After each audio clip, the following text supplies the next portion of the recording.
Today, Mr. President, nearly 22% of people over 65 years of age are trying to survive on an income of less than $15,000 a year. That is an unbelievable and horrific reality. Imagine anyone in America, in any part of this country, let alone a senior citizen, trying to survive on $15,000 a year or less. And I don't know how anybody can possibly do that, especially seniors who have health care needs and need prescription drugs, need to heat their homes more than the general public. And it's not just seniors trying to get by on $15,000. Half of our nation's seniors are trying to get by on $30,000 a year. Bottom line is that in the richest country in the history of the world, you got millions and millions of seniors today, people who helped build this country, people who raised us.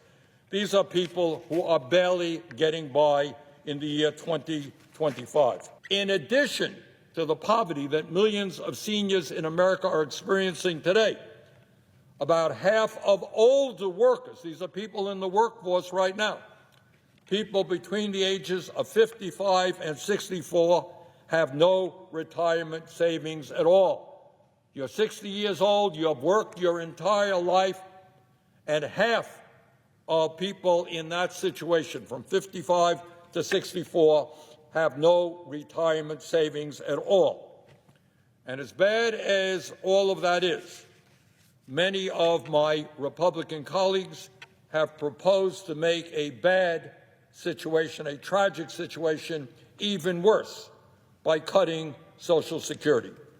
Some want to cut benefits, others want to raise the retirement age, and then there are some who simply want to privatize Social Security and give it over to Wall Street. Well, Mr. President, I strongly disagree. I don't believe that at a time when millions of seniors are struggling to keep their heads above water, I don't believe that now is the time, in fact, never is the time, to cut Social Security benefits. Instead of cutting Social Security and giving tax breaks to billionaires, Congress must expand Social Security so that every senior in America can retire with the dignity and the respect that he or she deserves. Mr. President, I speak with senior citizens all over Vermont and, in fact, in many parts of the country. And just last night, we held a telephone town hall in Vermont, and in our small state, 34,000 people were on the line. And I think the reason for that is there is a great deal of anxiety among people in general and seniors in particular regarding the Republican budget proposal that was passed the other day in the House. And seniors and Americans all over this country have reason to be concerned. At a time of massive income and wealth inequality, the Republican budget would give over $1 trillion in tax breaks to the top 1%. That is billionaires and the wealthiest people in our country. And in Vermont and all over this country, seniors are asking, well, how are they going to pay for that $1 trillion gift to the 1%? And the answer is not complicated. They have made it clear. Republicans will be making massive cuts in health care, nutrition assistance, affordable housing, and education. These are precisely the programs that working families and kids and the elderly and the sick and the poor most depend upon. Mr. President, the Republican budget would cut Medicaid by $880 billion. The Center on Budget and Policy Priorities has estimated that if these cuts are implemented, up to 36 million Americans, including millions of children, would have their health insurance taken away from them. And let's be clear, when we have Republicans in the House passing a budget to make massive cuts in Medicaid, we're not just talking about throwing millions of kids off of the health care they need.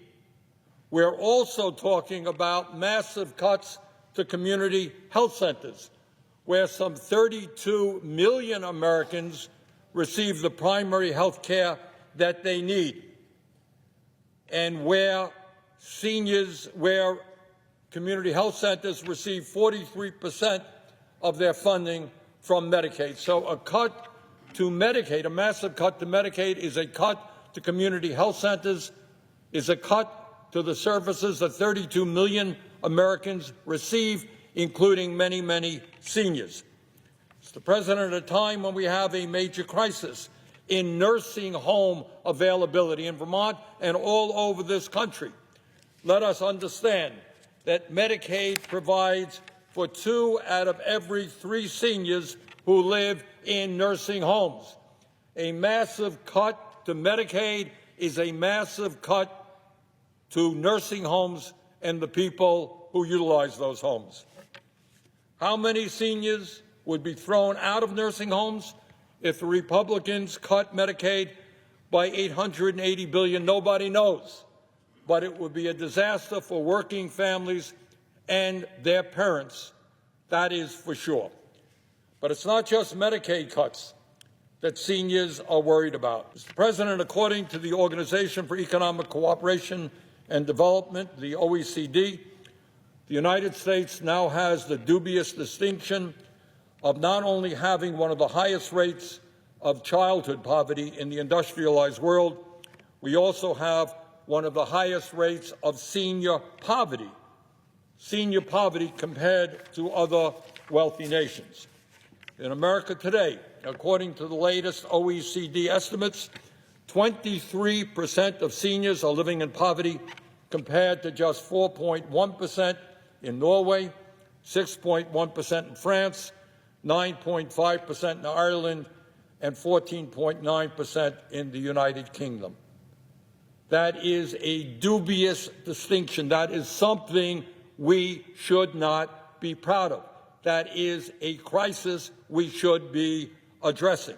Further, importantly for the younger generation, we must also make Social Security solvent for generations to come. So that is the goal. The goal is to say to seniors all over this country, in the richest country on earth, we're going to address the fact that many of you can't quite figure out how to buy the food you need, heat your homes, get the prescription drugs you need. You are struggling. You help build this country. You are our parents and our grandparents. We stand with you. And that is why, Mr. President, I have introduced legislation today with 10 of my colleagues, Senators Warren, Merkley, Welch, Padilla, Smith, Van Hollen, Markey, Booker, Gillibrand, and Whitehouse, to accomplish both of those goals. This legislation would make Social Security solvent for the next 75 years. It would lift millions of seniors out of poverty, and it would expand benefits for seniors and people with disabilities by $2,400 a year. Now, I know that in a world here in Washington where the government is now run by billionaires, $2,400 doesn't seem like a whole lot of money.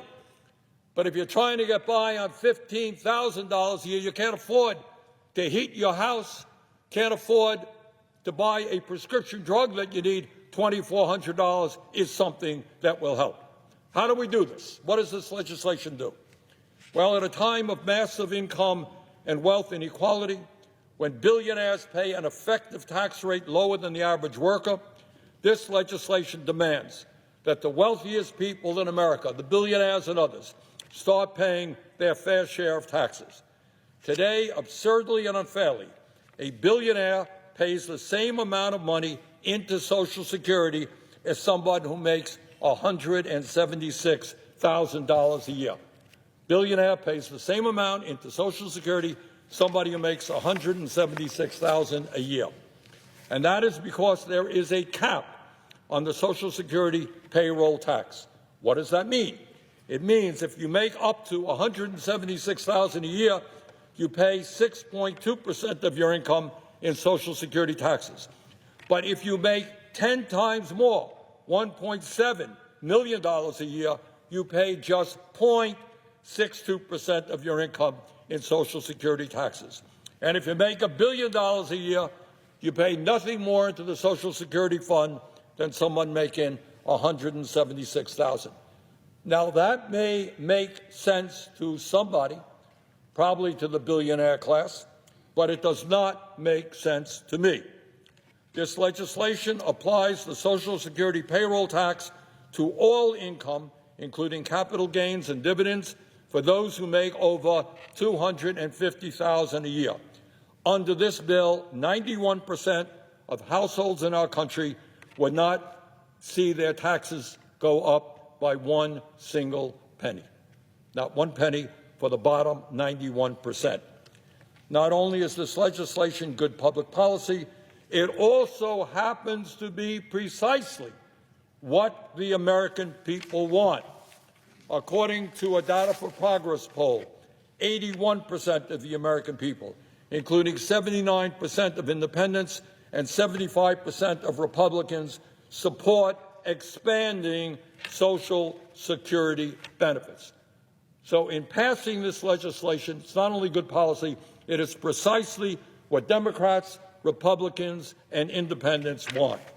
Therefore, Mr. President, as if in legislative session, I ask unanimous consent that the Senate proceed to the immediate consideration of S-770, which was introduced earlier today, that the bill be considered read 3 times and passed, and that the motion to reconsider be considered made and laid upon the table. Reserving the right to object, I rise today to discuss Senator Sanders' request for unanimous consent for the Senate to pass his Social Security Expansion Act. Before I do so, I want to respond to a couple of the points that were made. The accusation was once again made that Republicans are trying to cut taxes for billionaires. The reality is Republicans are trying to stop a tax increase on all Americans. The TCJA, or 2017 tax bill, is going to expire at the end of this year, and if it is not stopped from expiring, every American will get a tax increase. And those in the lower income categories and the middle income categories will share $2.6 trillion of that tax increase. That's what the tax fight's about. And then continuing what I call the politics of fear in the face of the reforms that we're bringing, the attack was, well, we're going to cut Medicaid, we're going to stop financing for community health centers, and we're going to do all these terrible things. I have not seen such a bill in this Congress, in the House or the Senate. We are debating how to get rid of fraud, waste, and abuse. We are not looking at how to cut benefits in Medicaid. And I believe that it's very clear. Today was the first time on the floor that I heard we were looking at community health centers. I wasn't aware of that either. The bottom line here is we are trying to pay attention to our $37 trillion national debt by weeding out waste, fraud, and abuse. We'll have disagreements about how to do that, but it's definitely not going to be all the things that are being brought up that are accused in order to stir people up and scare them and tell them that we should not pay attention to our national debt.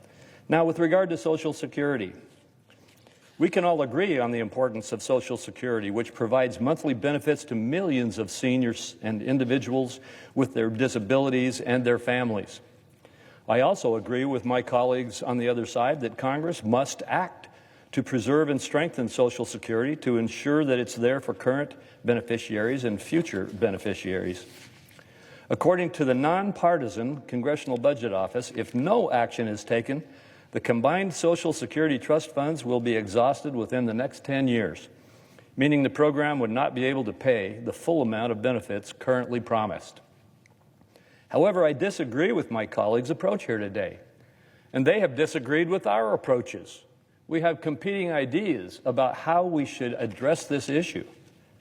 Addressing Social Security's solvency will require thoughtful discussion about a variety of policy options that culminates in a bipartisan solution, not a cram down of a different solution that we haven't even had the opportunity to have a discussion in the Finance Committee about. Instead, my Democrat colleagues are pursuing a live UC of a bill that has not received consideration before the full committee and has never had a Republican co-sponsor in the House or the Senate. This bill would also raise taxes on certain workers making less than $400,000, something my Democratic colleagues have previously promised not to do. For these reasons, I object.